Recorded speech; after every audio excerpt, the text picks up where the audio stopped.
बिस्मिल्लाहिर्रहमानिर्रहीम। अॼु जेका आहे द बायोएनर्जेटिक्स जो 11 चैप्टर जो असांजो फाइनल लेक्चर आहे, लेक्चर नंबर 4। हाणे हिन में असां थोरी प्रीवियस जेकी ॻाल्हियूं कयूंसीं उनखे थोरो असां रिकॉल कयूं त ग्लाइकोलाइसिस में असांखे एटीपी केतिरा मिलिया, NADH केतिरा मिलिया ऐं टी कंपोनेंट आहे FADH प्लस H। त ग्लाइकोलाइसिस में एटीपी असांखे टोटल 4 मिलिया, NADH 2 मिलिया, FADH 0। उन खां बाद में पायरिक एसिड साइटोप्लाज्म खां मूव करे पहुतो माइटोकॉन्ड्रिया जे अंदरि, उते उहो कन्वर्ट थियो एसिटाइल CoA में। हाणे जॾहिं एसिटाइल CoA में कन्वर्ट थियो आहे त उन दौरान असांखे जेका एसिटाइल CoA में कन्वर्ट थियो त उन दौरान बि असांखे हिकु NADH मिलियो। जे त पायरिक एसिड 2 हुया त असां वटि 2 NADH उन में मिलिया ऐं प्लस में 2 NADH मिलिया। उन खां बाद में असां वटि माइटोकॉन्ड्रिया में क्रेब्स साइकिल मिलियो, क्रेब्स साइकिल। हाणे क्रेब्स साइकिल में ATP 2 मिलिया असांखे। तव्हां प्रीवियस लेक्चर खे थोरो ॾिसंदो त उनमें सुसिनाइल CoA जॾहिं कन्वर्ट थियो सुसिनिक एसिड में त GDP खां पोइ हिकिड़ो ATP ठहे थो, सबस्ट्रेट लेवल फॉस्फोरिलेशन, मां तव्हांखे पढ़ायो हुयो। त हिकु ATP उन मां मिलियो, छो जो 2 दफ़ा साइकिल हले, छो जो पायरिक एसिड 2 हुया त 2 ATP उन मां मिलिया ऐं NADH टोटल 3 मिलिया। जीअं साइकिल 2 दफ़ा हलियो त असां चवंदासीं त 6 NADH मिलिया ऐं FADH उन में असांखे मिलिया टोटल 2। ही टोटल असां वटि हिसाब किताब आहे। त टोटल NADH असां वटि हिन में 10, FADH हिन में 2 ऐं ATP हिन वक़्तु हाणे असांखे 6 मिलिया। त मां शुरू में तव्हां सां ॻाल्हि कई त असांखे जॾहिं मेटाबॉलिज़म थींदी आहे ग्लूकोज जे मॉलिक्यूल जी, त असांखे टोटल 38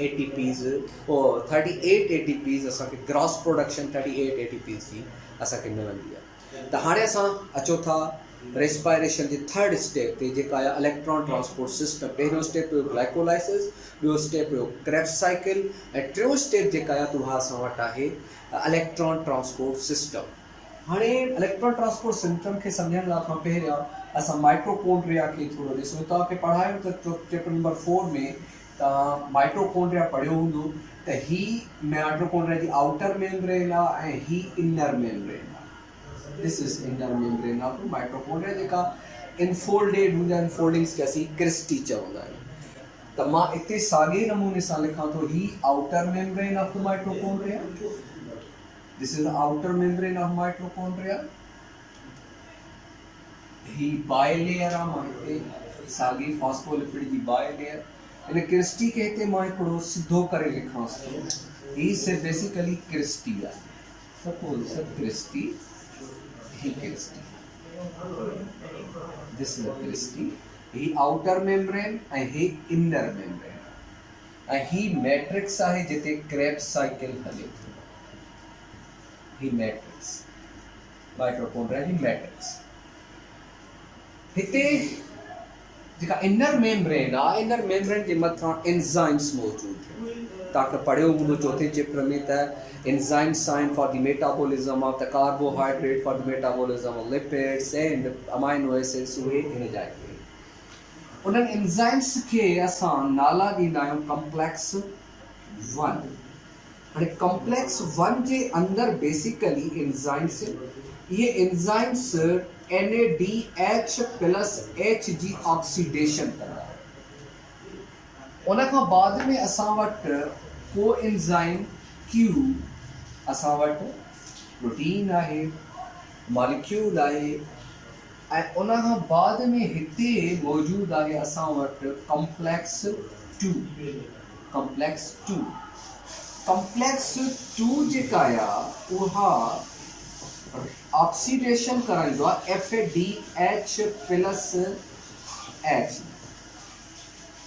ऐं कॉम्प्लेक्स 2 खां पोइ हिते असां वटि कॉम्प्लेक्स 3। कॉम्प्लेक्स 3 जे अंदरि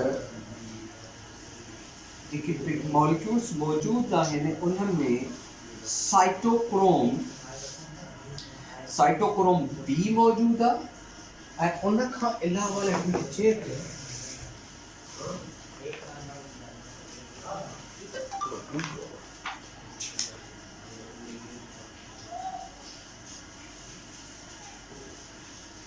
साइटोक्रोम बी कॉम्प्लेक्स मौजूद आहे उन खां पोइ असां वटि आहे साइटोक्रोम सी उहा हिते मौजूद आहे साइटोक्रोम सी ऐं हिते मौजूद आहे कॉम्प्लेक्स 4 ऐं कॉम्प्लेक्स 4 जे अंदर मौजूद आहिनि साइटोक्रोम साइटोक्रोम्स था पढ़िया आहिनि जेके असां ॿिए चैप्टर में पढ़ाईंदो आहे इन में लिपिड्स में कि cytochrome A and A3 cytochrome A and A3 ऐं प्लस में हिते असां वटि एंजाइम आहे ATP synthase this is called the ATP synthase ही एंजाइम आहे एटीपी सिंथेस हाणे क्रेब्स साइकिल मां असांखे मिलियो NADH प्लस H उहो आयो कॉम्प्लेक्स 1 में कॉम्प्लेक्स 1 उनकी ऑक्सीडेशन कई NADH प्लस H कन्वर्ट थियो NAD में ऐं क्रेब्स साइकिल में कॉम्प्लेक्स 1 जॾहिं NADH प्लस H जी ऑक्सीडेशन करे थो त उन दौरान उन मां 2 इलेक्ट्रॉन एक्सट्रैक्ट करे थो ऐं 2 इलेक्ट्रॉन हिन मां कढी करे ऑक्सीडाइज करे उन्हनि इलेक्ट्रॉन जी एनर्जी के यूज़ करे ही हितां 3 प्रोटॉन पंप कंदो इंटर मेम्ब्रेन स्पेस में 3 प्रोटॉन पंप कंदो इंटर मेम्ब्रेन स्पेस ऐं उहे इलेक्ट्रॉन्स कॉम्प्लेक्स 1 खां ट्रांसफर थींदा कोएंजाइम Q ॾे ऐं उतां ही इलेक्ट्रॉन्स मूव कंदा कॉम्प्लेक्स 4 ॾे कॉम्प्लेक्स 4 उन्हनि इलेक्ट्रॉन्स जी एनर्जी के यूज़ करे 4 प्रोटॉन पंप कंदा मैट्रिक्स खां इंटर मेम्ब्रेन स्पेस में this is called the inter membrane space inter membrane space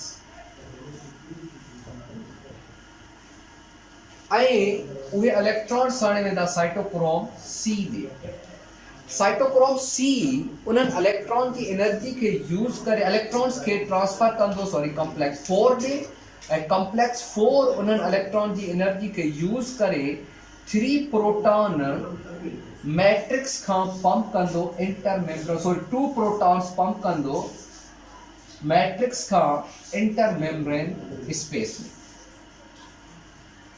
और टोटल जेकी NADH जे करे प्रोटॉन पंप थिया उहे 9 पर के बुक्स में इते 4 लिखन था 4 ऐं हिते 2 प्रीवियसली कॉन्सेप्ट इहो हुयो त 3 ठीक है ना ही थोड़ी नॉलेज अपडेट थी तरह छो जो असां टेक्स्ट बुक अपडेट कोन तो ते पुरानो ही वर्जन हले तो असां के उन मुताबिक ही फॉलो करो और टोटल NADH जे करे टोटल प्रोटॉन पंप थिया 9 हाणे ये प्रोटॉन्स मूव कंदा इंटर मेम्ब्रेन स्पेस खां टुवर्ड्स मैट्रिक्स रीजन यो आ त प्रोटॉन की कंसंट्रेशन इंटर मेम्ब्रेन स्पेस में हाई या मैट्रिक्स में लो आ त एकड़ो प्रोटॉन ग्रेडियंट डेवलप थियो हाणे ये प्रोटॉन मूव कंदा हायर कंसंट्रेशन का lower concentration through ATP synthase हाणे जॾहिं ATP सिंथेस का 3 प्रोटॉन्स फ्लो कंदा त ही उन 3 प्रोटॉन की एनर्जी के यूज़ करे एक मॉलिक्यूल ADP जो फॉस्फोरिलेट थींदो ATP हाणे टोटल 9 प्रोटॉन पंप थिया आहिनि त 3 मां 1 ATP ठहे थी त 9 मां 3 ATP ठहंदा अहिड़े नमूने सां असां चवंदासीं त 1 NADH प्लस H मां असांखे 3 ATP मिलिया त टोटल असां वटि NADH प्लस H हाणे ही ग्लाइकोलाइसिस के थोड़ो तहां जेके NADH हुन खे था रोके छॾियो जेकी माइटोकॉन्ड्रिया मां असांखे NADH मिलिया हुया उहे 8 त हिन खे त मल्टीप्लाई कयो 8 सां त टोटल 24 ATPs तहांखे मिलिया। हाणे क्रेब्स साइकिल मां ॿियो कंपोनेंट असांखे मिले थो FADH। FADH जेका प्रोडक्शन थी आहे त FADH जी ऑक्सीडेशन कराइंदो कॉम्प्लेक्स 2 जी ऑक्सीडाइज कराए ही कन्वर्ट थींदो FAD में ऐं ही वापस ईंदो क्रेब्स साइकिल में ताकि क्रेब्स साइकिल हलंदो रहे। जो Krebs cycle need FAD and NAD। Complex 2 जे अंदर इहा सलाहियत मौजूद ना है जो ही प्रोटॉन के पंप करे इंटरमेम्ब्रेन स्पेस में। ताणे कॉम्प्लेक्स 2 मां इलेक्ट्रॉन्स ट्रांसफर थींदा कोएंजाइम Q ॾे। कोएंजाइम Q ॾे ट्रांसफर थींदा। कोएंजाइम Q उन्हनि इलेक्ट्रॉन्स खे ट्रांसफर कंदो कॉम्प्लेक्स 3 ॾे। कॉम्प्लेक्स 3 उन्हनि इलेक्ट्रॉन्स जी एनर्जी खे यूज़ करे 4 प्रोटॉन पंप कंदो इनटू द इंटरमेम्ब्रेन स्पेस ऐं उहे इलेक्ट्रॉन्स वेंदा साइटोक्रोम C ॾे। साइटोक्रोम C खां उहे ईंदा कॉम्प्लेक्स 4 ॾे। कॉम्प्लेक्स 4 उन्हनि इलेक्ट्रॉन जी एनर्जी खे यूज़ करे 2 प्रोटॉन पंप कंदो इंटरमेम्ब्रेन स्पेस में। त अहिड़े नमूने सां FADH जे करे असां वटि टोटल जेके प्रोटॉन पंप थिया उहे 6 थिया। जेकॾहिं 3 मां 1 ATP ठहे थी त 6 मां 2 ATP ठहंदा। यानी FADH जे करे असांखे जेको ATP मिलिया उहे मिलिया 1 मां 2 जो FADH असां वटि 2 आहिनि त मल्टीप्लाई कयो 2 सां थी थिया 4 यानी 4 ATP मिलिया असांखे। हाणे हिते हिकिड़ी पॉइंट आहे त हाणे जेका इलेक्ट्रॉन्स उहे NADH मां अचनि या FADH मां त फाइनली उहे इलेक्ट्रॉन्स काॾे वञनि। जेका असां ब्रीथ इन कंदा आहियूं ऑक्सीजन, उहा ऑक्सीजन बेसिकली हिन जगह ते ईंदी आहे। उहा ऑक्सीजन छा कंदो उन्हनि इलेक्ट्रॉन्स खे गेन कंदो। जेकी इलेक्ट्रॉन्स ही आया इन्हनि इलेक्ट्रॉन्स खे 1/2 O2 गेन कंदो, 2 प्रोटॉन भी गेन कंदो ऐं उन जे नतीजे में वाटर जी फॉर्मेशन थी। तव्हां रेस्पायरेशन में पढ़ियो हूंदो त जॾहिं C6H12O6 ऑक्सीजन सां रिएक्ट करे थो त ATP ठहनि था ऐं फाइनली वाटर ठहे थो ऐं CO2 त पढ़ियोसीं त माइटोकॉन्ड्रिया में क्रेब्स साइकिल में प्रोड्यूस थिए थो पर जेका वाटर आहे उहा वाटर हितां प्रोड्यूस थिए थी। त हाणे ऑक्सीजन जो बेसिक कमु छा थियो त oxygen is the final acceptor of electrons in electron transport chain. हाणे जेकॾहिं ऑक्सीजन न आहे, ऑक्सीजन जी मौजूदगी न आहे सेल जे अंदर त पोइ ही इलेक्ट्रॉन्स फाइनली कॉम्प्लेक्स 4 खां काॾे वञनि। कोई तो एक्सेप्टर हुजे न, कोई के अगर एक्सेप्टर ना है उन इलेक्ट्रॉन्स जी फाइनली इलेक्ट्रॉन ट्रांसपोर्ट सिस्टम बंद थी वियो त क्रेब्स साइकिल में बंद थी वियो। क्रेब्स साइकिल बंद थी वियो त पायरिक एसिड माइटोकॉन्ड्रिया में कोन ईंदो। त हाणे थोड़ी कैलकुलेशन त हाणे NADH मां 24 FADH मां 4 त टोटल 28 ATPs असांखे मिलिया। टोटल 28 ATPs मिलिया ऐं 6 ही प्लस कयो 6 त टोटल असां वटि थी विया 34 ATPs। पोइ मूं ॻाल्हि कई त तव्हांखे ATP जेके ग्लूकोज मां मिलंदा आहिनि त उहे 38 ATPs। 4 ATPs काॾा ईंदा उहे बेसिकली ही NADH जा मॉलिक्यूल्स आहिनि NN मां ईंदा। मां हिते सम्झां थो कीअं छा थो थिए।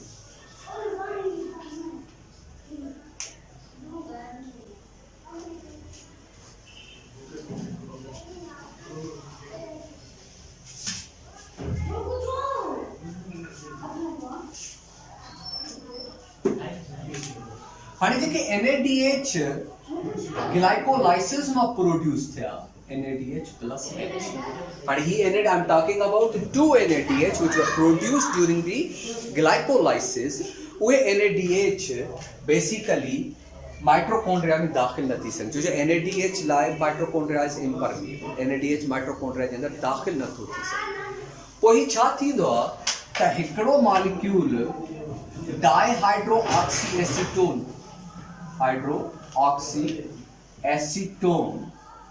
Phosphate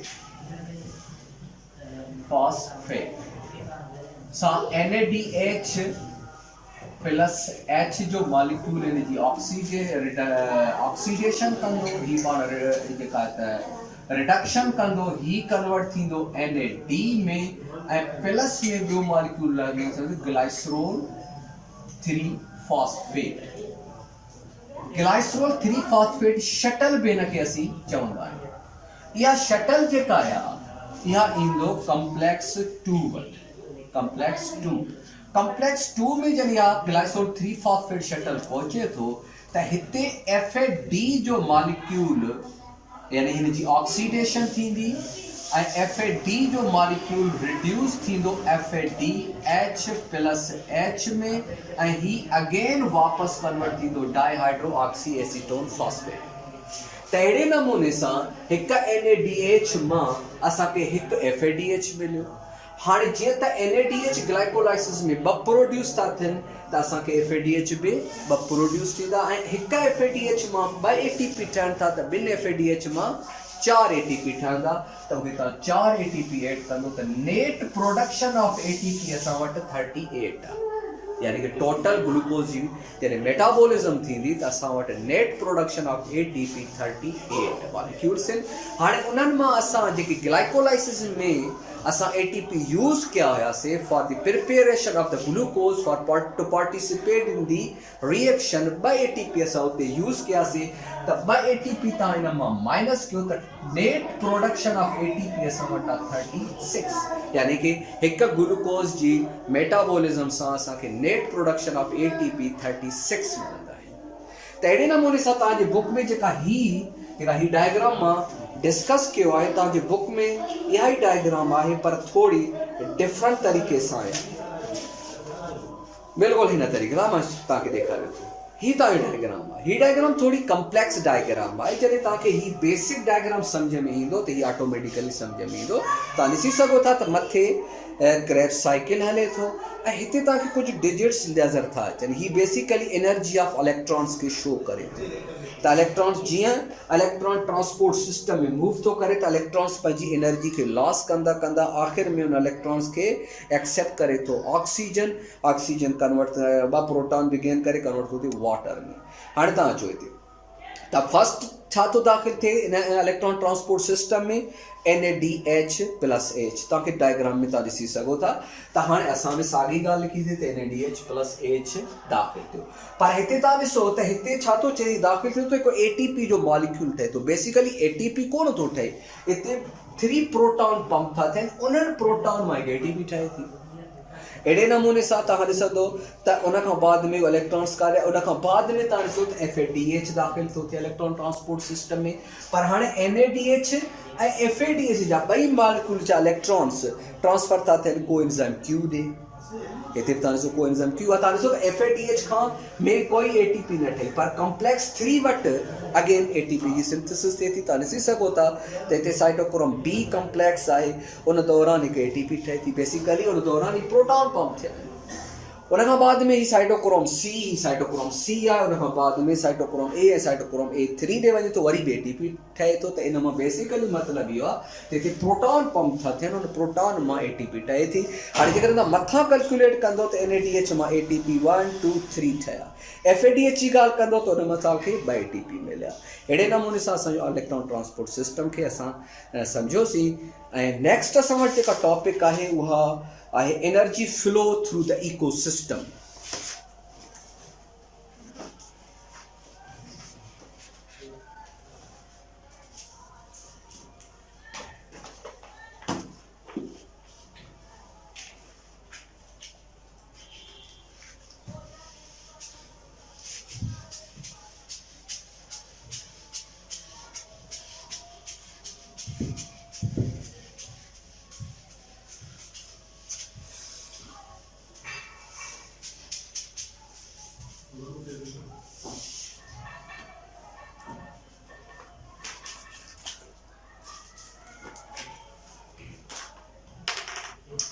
energy flow through the ecosystem यानी एनर्जी जी फ्लो इकोसिस्टम में कहिड़े नमूने सां थिए थी। हिकिड़ी शइ ज़हन में रखो त एनर्जी जी फ्लो इकोसिस्टम जे अंदरि यूनिडायरेक्शनल आहे, यानी एनर्जी यूनिडायरेक्शनल मूव कंदी आहे। हाणे हिते थर्मोडायनेमिक्स जी सेकेंड लॉ ऑफ जेका आहे उहा अप्लाई थिए थी। सेकेंड लॉ मुताबिक़ इहा आहे त जॾहिं एनर्जी फ्लो कंदी आहे त हिकु सिस्टम खां ॿिए सिस्टम में जॾहिं एनर्जी ट्रांसफर थींदी आहे त इहा 100% जेका एनर्जी हिकु सिस्टम खां ॿिए सिस्टम में ट्रांसफर न थींदी आहे, उन मां कुझु एनर्जी लॉस थींदी आहे in the form of heat, that is called the enthalpy. त अहिड़ी रीति असांजे बायोएनर्जेटिक्स जे अंदरि बि अहिड़ी साॻी प्रिंसिपल आहे। असां ॻाल्हि कईसीं त असां वटि अल्टीमेट सोर्स ऑफ एनर्जी ज़मीन जे मथां उहा सन जी लाइट आहे।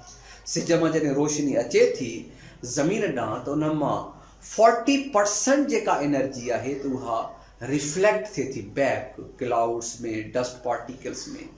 बक़ाया जेका बचे थी उन मां 15% एनर्जी खे ओज़ोन लेयर एब्ज़ॉर्ब थो करे ऐं उन खां बाद में असां वटि बचे थी 45% सोलर एनर्जी, उहा ज़मीन ते पहुचे थी। त प्लांट्स उन 45% एनर्जी मां सिर्फ़ु 2 to 3% एनर्जी खे यूज़ कंदा आहिनि, यूज़ करे उन में फोटोसिंथेसिस करे खाधो तयारु कंदा आहिनि। हाणे हिकिड़ो साइंटिस्ट हुयो, उन जो नालो हुयो AEB ओडोम। उन ओडोम हिकिड़ो एक्सपेरिमेंट कयो। उन छा कयो त ज़मीन जी हिकिड़ी एरिया खई, उन एरिया में कैलकुलेट कई त पर सेंटीमीटर स्क्वायर केतिरी सिज जी रोशनी उते किरे थी। उन में हिन कैलकुलेट कयो। उन कैलकुलेट करे बिल्कुलु तव्हांजी बुक जे हिते डायग्राम ठहियलु आहे, बिल्कुलु तव्हां ॾिसी सघो था। उन कैलकुलेट करे ॾिठो त भई इन एरिया में टोटल जेका असां वटि लाइट एनर्जी पहुचे थी उहा 3000 कैलोरीज़ पहुचनि था ऐं उन 3000 कैलोरीज़ मां 50% जेका एनर्जी आहे उहा लॉस थी वञे इन दी फॉर्म ऑफ हीट। बाक़ी जेको प्लांट्स लाइ जेका पहुतो लाइट एनर्जी जेका पहुती आहे उहा 1500 कैलोरीज़। प्लांट्स उन 1500 कैलोरीज़ खे मां फोटोसिंथेसिस करे थो। फोटोसिंथेसिस करे उन मां प्लांट्स छा कनि था त 99% उन एनर्जी खे पाण यूज़ था कनि, 15% एनर्जी पंहिंजे बॉडी जे अंदरि स्टोर कनि था। हाणे जेको स्टोर थियल एनर्जी आहे त असां उनखे चवंदासीं नेट प्राइमरी प्रोडक्टिविटी, यानी 15 कैलोरी हुया ग्रॉस प्राइमरी प्रोडक्टिविटी ऐं हाणे जेको बचियो आहे प्लांट्स जे अंदरि त उहा नेट प्राइमरी प्रोडक्टिविटी आहे। बुक में PN लिखियलु। हाणे प्लांट्स में वटि हुया, हाणे जेकॾहिं एनिमल उन प्लांट्स खे खाए थो त उन वटि 15 कैलोरीज़ दाख़िल था थियनि। जॾहिं एनिमल्स जे अंदरि उहा 15 कैलोरी दाख़िल था थियनि, उन मां हू 99% पाण यूज़ करे थो, बक़ाया 1% पंहिंजे बॉडी जे अंदरि स्टोर करे थो एज़ अ बायोमास। यानी तव्हां ॾिसी सघो था त हाणे उहा हीट जे फॉर्म में लॉस थी ऐं सिर्फ़ु और सिर्फ़ु उन जे अंदरि 1.5 कैलोरीज़ एनर्जी स्टोर थी आहे। हाणे जेकॾहिं असां बकरी खे खाऊं था त असांखे घटि एनर्जी मिलंदी जेकॾहिं असां डायरेक्टली प्लांट्स खे खाऊं। प्लांट्स खे खाईंदासीं असांखे 15 कैलोरीज़ मिलंदी, गोट खे खाईंदासीं 1.5 कैलोरीज़ असांखे एनर्जी मिलंदी। त अहिड़े नमूने सां त हिन जेका आहे त ओडोम जेका आहे त उहा उनजे बेसिस ते एनर्जी पायरामिड्स ठाहे। हाणे एनर्जी पायरामिड्स तव्हांजी बुक में डायग्राम ही साम्हूं ठहियलु आहे। हिन में हिन बिल्कुलु कैलकुलेशन कई, तमामु घणियूं कैलकुलेशन कई जेका असां हुन एरिया खे कयूं था त हिन जो त 87,110 किलो कैलोरीज़ एनर्जी जी प्रोडक्शन थी आहे कंहिं बि इकोसिस्टम में। हुन कैलकुलेट कई, उन खां बाद में चई त प्रोड्यूसर्स खां हर्बीवोर ॾे केतिरो वियो। तव्हां ॾिसो तक़रीबन ही 85 खां 99% जे दौरान जेको आहे एनर्जी पाण कंज़्यूम था कनि, बक़ाया एनर्जी खे स्टोर कनि था एज़ अ बायोमास। उहा हिकु सिस्टम खां ॿिए सिस्टम यानी हिकु लिविंग ऑर्गेनिज़म खां ॿिए लिविंग ऑर्गेनिज़म में ट्रांसफर थिए थी। तव्हां ॾिसो त हिते लिखियलु आहे टोटल 87,110 कैलोरीज़ उन वटि एनर्जी मौजूदु आहे ग्रॉस प्रोडक्शन, ऐं जेका प्रोड्यूसर्स खां हर्बीवोर ॾे वियो त उहा 14,098 कैलोरीज़ विया। हाणे परी हर्बीवोर खां कार्निवोर ॾे केतिरो वियो 1603। ॾिसो एनर्जी जीअं तव्हां फीडिंग लेवल मथे थींदी थी वञे त एनर्जी जी लेवल घटि बि वञे थी। हाणे तव्हां ॾिसो त कार्निवोर खां कार्निवोर ॾे केतिरो वियो, बिल्कुलु घटि थी वञे। त अहिड़े नमूने सां हिननि फूड चेन ऐं फूड वेब्स ठाहिया आहिनि। मिसाल जे तौर ते असां वटि हिकिड़ो आहे ग्रास आहे। ग्रास खे खाधो इंसेक्ट, इंसेक्ट खे खाधो बर्ड्स, बर्ड्स खे वरी खाधो स्नैक ऐं स्नैक खे खाधो ईगल। सही थी ॻाल्हि। हाणे ॿियो असां वटि इकोसिस्टम, हुन में ग्रास आहे, ग्रास खे खाधो बर्ड्स, यानी सीड हूंदो, सीड खे बर्ड्स खाधो, बर्ड्स खे खाधो स्नैक ऐं स्नैक खे खाधो ईगल। हाणे तव्हां ॿिन्ही खे ॾिसंदव त असां वटि हिकिड़ो त ही फूड चेन आहे, ही ॿियो फूड चेन आहे। तव्हां ॾिसो त हिन में ईगल खे वधीक एनर्जी मिलंदी as compare to this one, छो त हिन में फीडिंग लेवल वधीक आहे। जेतिरो फीडिंग लेवल यानी शॉर्ट फूड चेन हूंदी उन जे अंदरि एनर्जी वधीक हूंदी as compare to long food chain. तंहिंजे करे असां वटि जेके आहिनि त उहे चवंदा शॉर्ट फूड चेन हुजे, वधीक एनर्जी मिलंदी। हाणे जेकॾहिं असां सपोज़ था चऊं असांजी ग्रास आहे, प्लांट्स आहे, प्लांट्स खे असां डायरेक्टली यूज़ कंदासीं त असांखे वधीक एनर्जी मिलंदी as compare to consuming the animals. ठीकु आहे, that's all for this lecture. कोई क्वेश्चन हुजे तव्हां पुछा करे सघो था, ऐं होपफुली असां नेक्स्ट लेक्चर मुंहिंजो हूंदो 12हें चैप्टर जे हवाले सां। असां सुभाणे हिन खे डिस्कस कंदासीं 12हें चैप्टर खां। See you again.